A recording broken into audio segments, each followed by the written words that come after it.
Bonjour à toutes et à tous. Merci aux musiciens qui nous ont accompagnés dans notre louange au Seigneur. Et ce matin, nous allons continuer donc notre étude du livre de l'Exode. Et la semaine dernière, nous avons vu avec Vincent, pasteur Vincent, ce petit Moïse, un enfant hébreu qui est élevé comme un prince égyptien. Et ça ne devait pas être tous les jours très facile pour lui de se forger une identité. Était-il hébreu ou égyptien ? Mettons-nous à sa place. Ses frères, les Hébreux, devaient le regarder avec mépris, parce que lui, qui est un prince égyptien, ils le voient, eux, qui sont depuis l'esclavage. Pour lui non plus, Moïse, ça ne devait pas être facile, parce que comment peut-il s'identifier avec ses frères, lui qui est un prince, et eux qui sont esclaves? Les Égyptiens, eux, ne devaient pas le regarder avec moins de mépris. Parce que lui qui est hébreu, il est d'une certaine manière, étant le fils adoptif de la fille du Pharaon, au-dessus d'eux. Et donc, il peut leur donner des ordres. Et une question que Moïse devait entendre tous les jours alors qu'il était en Égypte, c'était « Mais qui es-tu, toi, pour ?» Les Égyptiens devaient lui dire « Mais qui es-tu, toi, pour prendre autorité sur nous? Toi qui n'es qu'un Hébreu. » Et la semaine dernière, nous avons vu au chapitre 2 que lorsqu'une querelle apparaît entre deux Hébreux, Moïse tente d'intervenir et les siens, ses frères, lui disent « Qui es-tu, Moïse, pour être notre juge? Qui es-tu pour prendre autorité sur nous? Qui t'a donné l'autorité pour être notre chef? » En Égypte, Moïse ne savait pas exactement qui il était. Le nom même de Moïse est à la fois un nom hébreu et égyptien. Il dit qu'il est hébreu, peut-être que dans son cœur, il sent qu'il est hébreu. Mais dans la pratique, il est égyptien. La semaine dernière, pasteur Vincent nous disait entre autres que nous avons deux credos. Ce que nous disons et ce que nous faisons. Et que tant que lorsque les deux ne s'aligneront pas dans notre vie, on ne pourra pas s'en sortir. Et le jour précédant la querelle entre ses frères hébreux, Moïse voit un Hébreu en train de se faire frapper par un Égyptien. Alors il se dit, après tout, je suis un prince égyptien. J'ai l'autorité pour délivrer mon peuple. Et il tue l'Égyptien. Le jour suivant, il est contraint de fuir dans le désert. Et à la fin du chapitre 2, Moïse est un prince égyptien en exil dans un pays étranger. Vous voyez l'ironie de la chose. Le peuple hébreu est en exil parce qu'il est en Égypte. Moïse, lui, est en exil parce qu'il est hors de l'Égypte. Et lorsque les filles de Réuel, son beau-père, son futur beau-père, racontent à leur père ce qu'il s'est passé au puits, elles disent « Un Égyptien nous a délivrés ». Moïse n'avait pas encore trouvé sa vraie identité. Et c'est difficile d'avancer dans la vie lorsque l'on se cherche.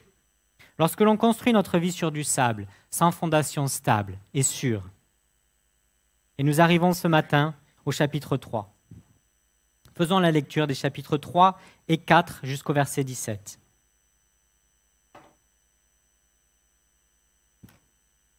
Exode chapitre 3. Moïse était devenu le berger de son beau-père Jéthro, du troupeau de son beau-père Jéthro, le prêtre de Madian. Il conduisit le troupeau derrière le désert et vint à la montagne de Dieu, à Horeb. L'ange de l'Éternel lui apparut dans une flamme de feu au milieu d'un buisson.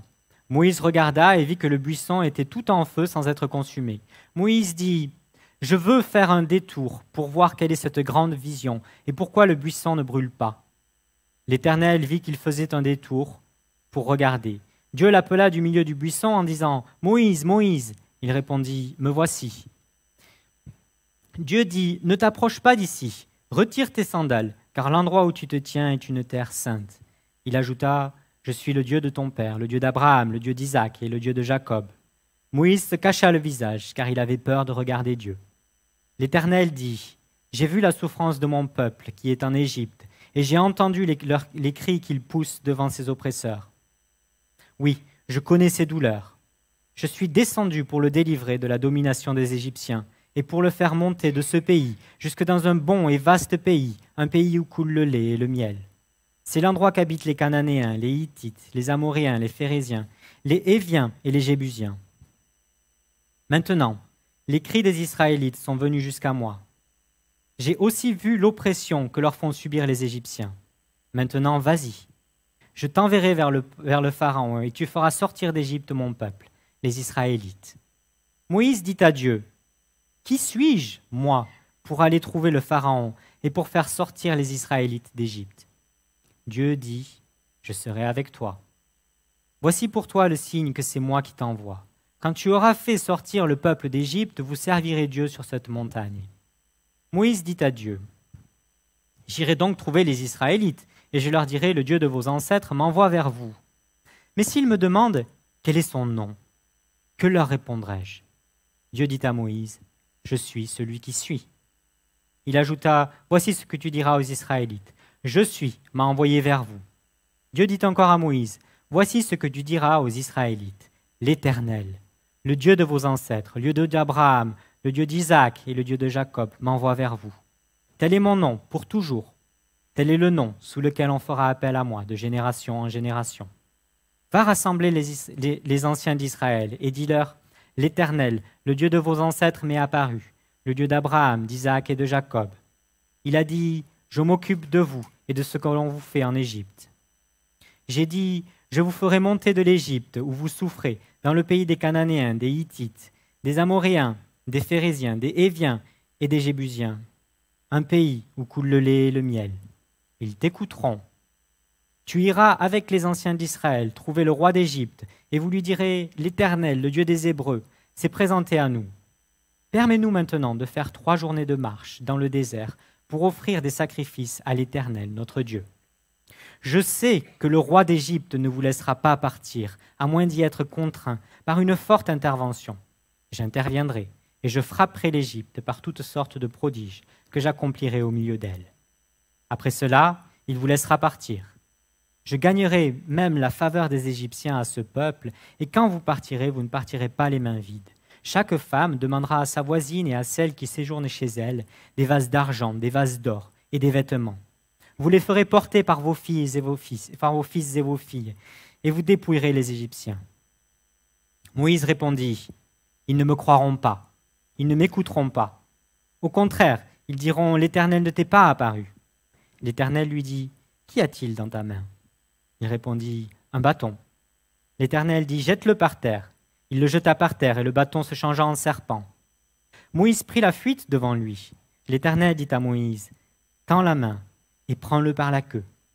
Il tendit la main et l'attrapa. Le serpent redevint un bâton dans sa main. L'Éternel dit, voilà ce que tu feras, afin qu'ils croient que l'Éternel, le Dieu de leurs ancêtres, t'est apparu, le Dieu d'Abraham, le Dieu d'Isaac et le Dieu de Jacob. L'Éternel lui dit encore, mets ta main sur ta poitrine.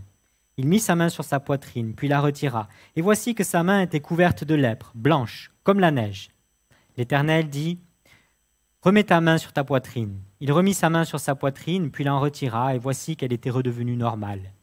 L'Éternel dit, s'ils ne te croient pas et n'écoutent pas le message du premier signe, ils croiront à celui du dernier. S'ils ne croient toujours pas avec ces 2 signes et ne t'écoutent pas, tu prendras de l'eau du fleuve, tu la verseras sur la terre, et l'eau que tu auras prise dans le fleuve se changera en sang sur la terre. Moïse dit à l'Éternel, ah Seigneur, je ne suis pas un homme doué pour parler, et cela ne date ni d'hier, ni d'avant-hier, ni même du moment où tu as parlé à ton serviteur.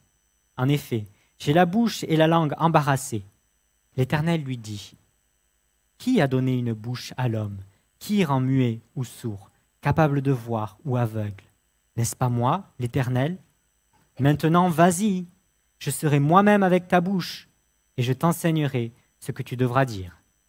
Moïse dit, ah, Seigneur, envoie quelqu'un d'autre que moi. Alors la colère de l'Éternel s'enflamma contre Moïse. Il dit, n'y a-t-il pas ton frère Aaron, le Lévite?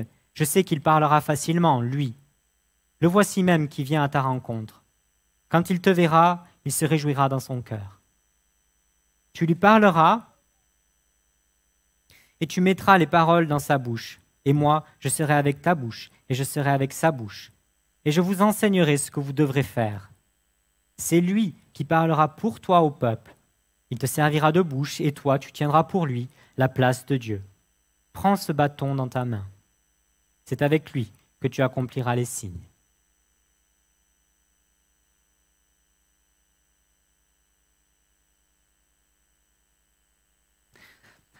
Ce matin, nous allons voir 3 points. Dans un premier point, nous allons voir le bâton de Moïse. Dans un second point, nous allons voir la patience de Dieu. Et dans un troisième point, nous allons voir le bâton de Dieu.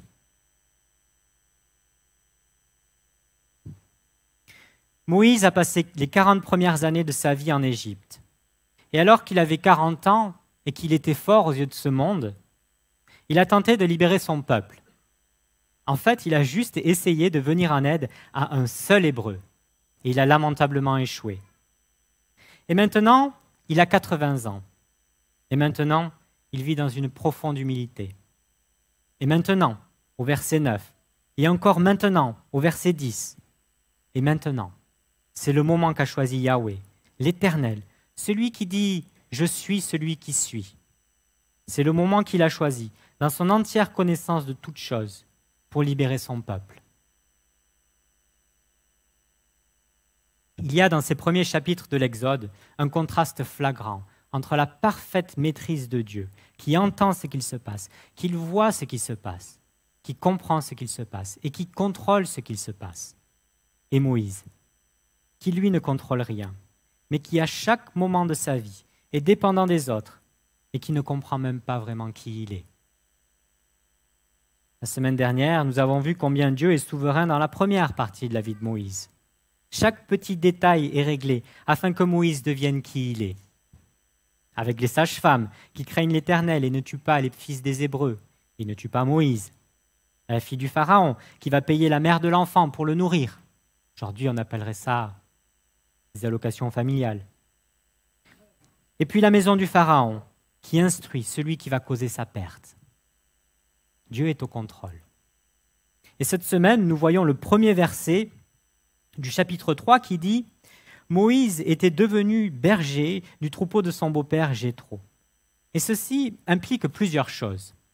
Premièrement, qu'il ne se voit plus comme un Égyptien. En effet, il est devenu berger. Et dans le livre de la Genèse, au chapitre 46, lorsque le peuple hébreu vient en Égypte, on leur demande « Quelle est votre occupation? Quelle est votre profession? Qu'est-ce que vous faites ?» En quelque sorte, quelle est votre identité? Et ils répondent « Eh bien, nous sommes bergers, tout comme l'étaient nos ancêtres. » Alors le Pharaon leur donne une terre un peu à part, la terre de Goshen. Et on pourrait se demander « Mais pourquoi est-ce qu'il fait cela ?» Et en fait, la fin du chapitre 46 nous dit que les bergers font horreur aux Égyptiens. Moïse est devenu ce qui fait l'identité d'un Hébreu et ce qui fait horreur aux Égyptiens. Il a pris dans sa main son bâton qui lui sert en tant que berger et il a abandonné son habit de prince égyptien. Moïse progresse dans sa recherche de lui-même. Son identité s'éclaircit peu à peu. La deuxième chose que ce verset nous dit, eh bien, c'est qu'il vit dans l'humilité. De prince égyptien qu'il était, il est devenu berger d'un troupeau qui n'est même pas à lui, le troupeau de son beau-père. Et l'humilité est la caractéristique principale qui va lui servir pour être un instrument entre les mains de Dieu. La troisième chose, c'est qu'il passe 40 ans dans le désert d'Horeb, où il peut étudier la topographie du terrain et aussi il a l'opportunité de diriger un troupeau de brebis. Ce qui, soit dit en passant, n'est pas complètement différent de diriger un grand peuple.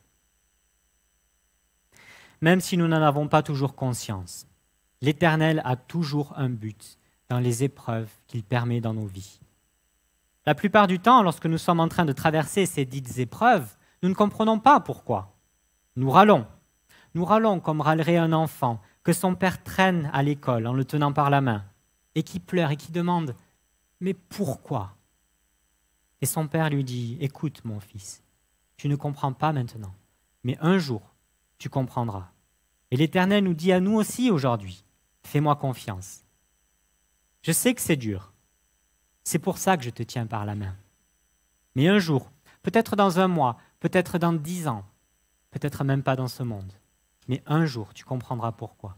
Tu diras « Amen, Seigneur, que ta volonté soit faite ». Lorsqu'au Romains 8, 28 nous dit que tout contribue au bien de ceux qui aiment Dieu, cela veut réellement dire toutes choses prises individuellement, les bonnes comme les mauvaises. C'est comme lorsque l'on prépare une bonne tarte aux figues. Si l'on prend certains ingrédients individuellement, comme de l'huile par exemple, c'est vraiment pas bon. Et si l'on arrive à voir le résultat dans sa globalité, si l'on fait confiance au pâtissier, eh bien là, on peut voir une tarte absolument délicieuse. Et on comprend que les figues, mais que l'huile également, étaient autant essentielles l'une que l'autre pour arriver à ce résultat. Mais c'est dur pour l'homme, lorsqu'il est dans l'épreuve, de dire « Seigneur, non pas ce que je veux, mais ce que tu veux ». Et ça va être dur pour Moïse. Mais l'Éternel est patient. Quand Moïse a donc 80 ans, l'Éternel va à sa rencontre et il lui apparaît dans un buisson enflammé. L'Éternel choisit de se révéler à Moïse sous la forme d'un buisson qui ne se consume pas. Un feu normal dépend du buisson pour être. Et une fois le buisson consumé, eh bien le feu meurt. Le feu est dépendant du buisson pour son existence. Mais l'Éternel ne dépend de rien pour être qui il est. Il est indépendant du buisson. Il est dans le buisson, mais il ne le consume pas. Alors cela répond à la question pourquoi le buisson ne se consume pas. Mais ça ne répond pas à la question pourquoi l'Éternel a choisi de se révéler à Moïse de cette manière. J'ai donc posé cette semaine la question à Pasteur Samuel. Et il m'a dit que parfois, l'Éternel fait des choses non pas afin que nous les comprenions, mais afin que nous soyons émerveillés devant qui il est et que nous apprenions à lui faire confiance. L'Éternel dit à Moïse au verset 10, « Maintenant, vas-y », il lui donne sa mission. « Maintenant, vas-y, je t'enverrai vers le Pharaon et tu feras sortir d'Égypte mon peuple, les Israélites. » Mettez-vous à la place de Moïse. À ce moment-là, il a 80 ans. Ça fait maintenant 40 ans qu'il vit en paix, dans le désert, dans l'humilité, qu'il s'est forgé son identité en tant que berger, qu'il a pris son bâton. Il aspire probablement à une paisible retraite, tranquille, avec sa famille. Et pour lui, l'Égypte, ce n'est qu'un mauvais et lointain souvenir. Un souvenir où un jour, alors qu'il était dans la force de l'âge et qu'il était au sommet du monde, il a tenté de venir en aide à un Hébreu et il a échoué. Et maintenant, l'Éternel lui demande de faire sortir des centaines de milliers de personnes de l'Égypte. Moïse ne comprend pas encore qu'il est la personne parfaitement préparée pour cette mission. Et Moïse va tenir tête à l'Éternel. Il va lui faire une série de 5 objections. Et dans la première de ces objections, on la voit au verset 11, il dit « Qui suis-je, moi, pour aller trouver Pharaon et pour faire sortir les Israélites d'Égypte ? Ah, Seigneur, encore, si tu m'avais envoyé il y a 40 ans, et même il y a 40 ans, j'ai essayé de faire sortir un Hébreu, j'ai essayé de le libérer, je n'y suis même pas parvenu. Alors comment est-ce que maintenant que j'ai 80 ans, je serai capable de faire sortir l'ensemble du peuple d'Égypte ? Je n'ai certainement plus la force. » Et l'Éternel répond, « Je serai avec toi. » Qui délivre le peuple? Est-ce Moïse? Au verset 8, l'Éternel dit, « Je suis descendu pour délivrer mon peuple de la domination. » Et Moïse est principalement la bonne personne pour le job parce qu'il comprend que de par ses propres forces, il est absolument incapable d'accomplir cette dite mission. Moïse est comme un vieux vase en terre. Mais ce qui est important, ce n'est pas le vase en lui-même, mais ce qu'il contient. Souvent, lorsque le Seigneur nous donne une mission et nous dit qu'il sera avec nous, nous avons tendance à penser qu'il sera un peu comme un coach sportif sur la touche, en train de nous encourager. Mais en fait, c'est plutôt comme si lui-même était sur le terrain, avec nous, qu'il est le joueur le plus fort au monde et qu'il nous promet qu'ensemble, on va gagner la partie. L'Éternel dit donc à Moïse, « Je serai avec toi. » Et Moïse dit, « D'accord, mais toi, qui es-tu? Quel est ton nom? Qui dois-je dire à mes frères m'envoie ?» Alors Dieu fait cette réponse à Moïse qui n'a pas son pareil. Et il dit, « Je suis celui qui suis. » Et tu diras, « Je suis, m'a envoyé vers vous. » En quelque sorte, il est en train de dire qu'il est l'existence même, que lui ne dépend de rien, mais que tout dépend de lui. Que pour lui, tout est un éternel présent, et qu'il est même le créateur du temps dont il ne dépend pas. Il est plus que l'infini. L'infini implique un avant, un maintenant, un après. Lui, il est un éternel présent. Il est le permanent. Il est le définitif. Et puis Dieu dit à Moïse son nom, Yahweh ou Jéhovah. Ce que nous traduisons en français par l'Éternel. Dieu a un nom propre, comme Christophe ou Raphaël ou Marie-Agnès. Dieu n'est pas une force impersonnelle, une sorte de spiritualité à l'eau de rose que l'on peut adapter selon nos désirs. Il a un nom propre, c'est une personne. Ensuite, l'Éternel dit à Moïse, « Tu iras vers les anciens d'Israël, tu leur diras que je les ai entendus, que je les ai vus, que je les ai compris, et que je les ferai monter de ce pays, vers un pays bon, où coule le lait et le miel. Ils t'écouteront, Moïse. Ensuite, vous irez vers Pharaon, vous lui direz de laisser partir mon peuple afin qu'il adore dans le désert et qu'il offre des sacrifices pendant 3 jours. Lui ne vous écoutera pas, mais j'interviendrai et je ferai des prodiges afin qu'il soit contraint de vous laisser partir. » Dans ce dialogue entre Moïse et Dieu, et depuis que Moïse a pris la parole pour la dernière fois pour lui demander « Mais qui est-ce que tu es ?» sa deuxième objection, l'Éternel lui a dit qu'il est l'être absolu. Il lui a dit également exactement tout ce qu'il va se passer dans les 9 prochains chapitres de notre histoire. Il lui a dit, entre autres, que ses frères vont l'écouter.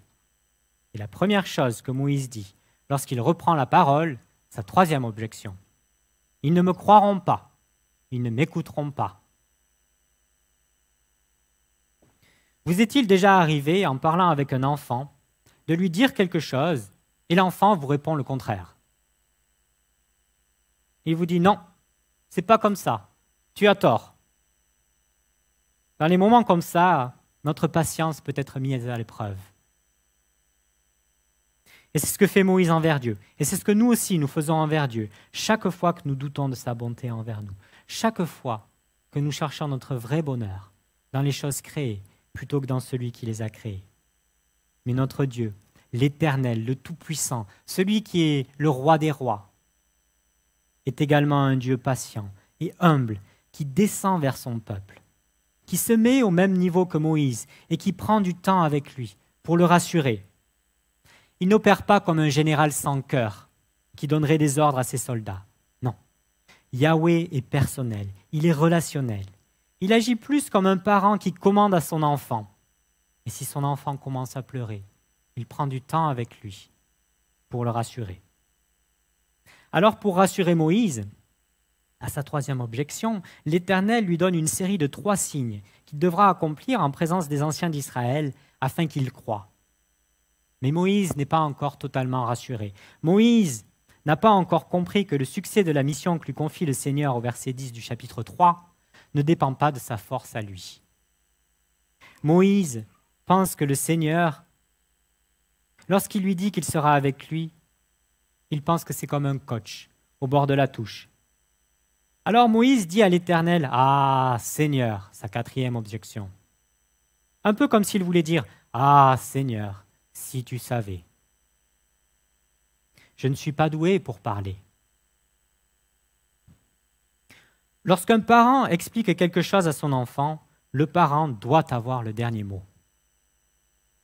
Et la réponse que fait l'Éternel à cette 4e objection de Moïse, le ton monte. Il lui dit en quelque sorte, « Moïse, souviens-toi de qui je suis, souviens-toi de ce que je viens de te dire. Qui a donné une bouche à l'homme? Qui rend muet ou sourd, capable de voir ou aveugle? Ensuite, il lui dit, « Maintenant, vas-y, point d'exclamation. Je serai moi-même avec ta bouche et je t'enseignerai quoi dire. Je serai sur le terrain avec toi. » La partie est gagnée d'avance. Maintenant, Moïse, attention, attention, quels vont être les prochains mots qui sortent de ta bouche. Et les prochains mots qui sortent de la bouche de Moïse. Ah, Seigneur, envoie quelqu'un d'autre que moi. Là, on peut imaginer le parent qui se met en colère et qui dit à son enfant, bon, maintenant, ça suffit. Tu fais ce que je te dis, un point, c'est tout. Tu vas ranger ta chambre, fin de la discussion. Mais le Seigneur est encore plus patient que le plus patient des parents. Le Seigneur sait ce qu'il fait, et dans son amour, et dans sa patience pour Moïse, il lui donne Aaron, son grand frère, afin qu'il lui serve de médiateur entre lui et le peuple de Dieu. Le Seigneur donne à son médiateur, qui est Moïse, un médiateur, qui est Aaron. Il dit au verset 16, « C'est lui qui parlera au peuple pour toi. Il te servira de bouche et toi, tu tiendras pour lui la place de Dieu. » Ça en fait des médiateurs, tout ça. Et au verset 17, Dieu dit, « Prends ce bâton dans ta main. C'est avec lui que tu accompliras les signes. » Revenons au début du chapitre 4. C'est le moment où Moïse rétorque dans sa troisième objection, « Non, ils ne me croiront pas. » Et où l'Éternel lui donne 3 signes par lesquels ils croiront. Et dans le premier de ces 3 signes, il lui demande « Qu'est-ce que tu as dans ta main, Moïse ?» Et dans sa main, bien sûr, Moïse tient son bâton. Nous avons dit plus haut dans la première partie que ce bâton représente son identité en tant qu'Hébreu, cette nouvelle identité qu'il s'est forgée. Ce bâton, il y est très attaché. Ce bâton, il ne lâche jamais. Ce bâton lui sert pour diriger le troupeau dans le désert. Ce bâton lui sert également de sécurité. Si lui ou le troupeau se fait attaquer par quelques bêtes sauvages ou quelques serpents, il peut se défendre. Et ce bâton lui sert également d'appui pour marcher à travers le terrain rocailleux du désert d'Horeb. Et l'Éternel lui dit, « Moïse, jette ton bâton par terre. Lâche ton bâton. Je vais le transformer. » Sur le coup, vous pouvez bien imaginer que Moïse ne devait pas être bien rassuré à l'idée de lâcher son bâton. Il devait se dire, et si jamais un serpent surgit, comment est-ce que je vais bien pouvoir faire pour me défendre? Il lâche son bâton. Le Seigneur le change en serpent. Moïse, naturellement, a peur. Il commence à prendre la fuite. Et l'Éternel lui dit, Moïse, Moïse, attrape le serpent par la queue. Même si vous n'êtes jamais allé à la campagne, même si vous n'avez jamais vu un serpent en vrai, même le plus petit des enfants sait instinctivement qu'il ne faut jamais attraper un serpent par la queue. Et c'est le meilleur moyen de se faire mordre. Le Seigneur est en train de dire à Moïse, tu dois me faire confiance. Bientôt, tu ne pourras plus compter sur ton bâton pour ta protection ou pour ton appui. Tu ne pourras plus te reposer sur cette identité que tu t'es forgée. Moïse, c'est moi qui serai ta protection. C'est moi qui serai ton appui. C'est avec moi et en moi que tu auras ta nouvelle identité, celle à laquelle tu aspires depuis ta plus tendre enfance. Il y a presque 500 ans, Jean Calvin disait au début de son œuvre « Institution de la religion chrétienne » « Nous ne saurons jamais qui nous sommes tant que nous ne comprendrons qui est Dieu et que nous trouverons notre identité en lui. » Il y a 3500 ans, le Dieu de l'univers, celui qui s'identifie comme le grand « Je suis », est descendu. Il a entendu les cris de son peuple, il les a vus et il est descendu vers eux. L'ange de l'Éternel, c'est-à-dire une manifestation physique du Dieu qui est esprit, est venu à la rencontre de Moïse. Il en a fait son médiateur et il lui a dit « Maintenant, vas-y, va libérer mon peuple. » Moïse a répondu « Ah, Seigneur, envoie quelqu'un d'autre que moi. » Mais c'était déjà prévu. Et 1500 ans plus tard, le grand « Je suis » est redescendu vers son peuple. Mais cette fois, il n'a pas choisi un médiateur pour libérer son peuple. Cette fois, il l'a fait lui-même. Et lorsque le moment fut venu, dans le jardin de Gethsémané, le Père a dit au Fils, « Maintenant, vas-y. » Et en pleine tempête et en pleine épreuve, Jésus a répondu, « Amen, Seigneur, que ta volonté soit faite. » C'est Jésus, le véritable Moïse. C'est Jésus, il y a 2000 ans, lorsqu'il est monté à la croix, qui a libéré son peuple, une fois pour toutes, du véritable esclavage qui est le péché. Un matin, alors que Jésus marchait au bord du lac de Galilée, il était encore seul à ce moment-là. Il vit 2 hommes qui vivaient dans l'humilité, un peu comme Moïse. Ils n'étaient pas bergers, eux, ils étaient pêcheurs. Et un peu comme il l'avait fait avec Moïse, il s'est approché d'eux.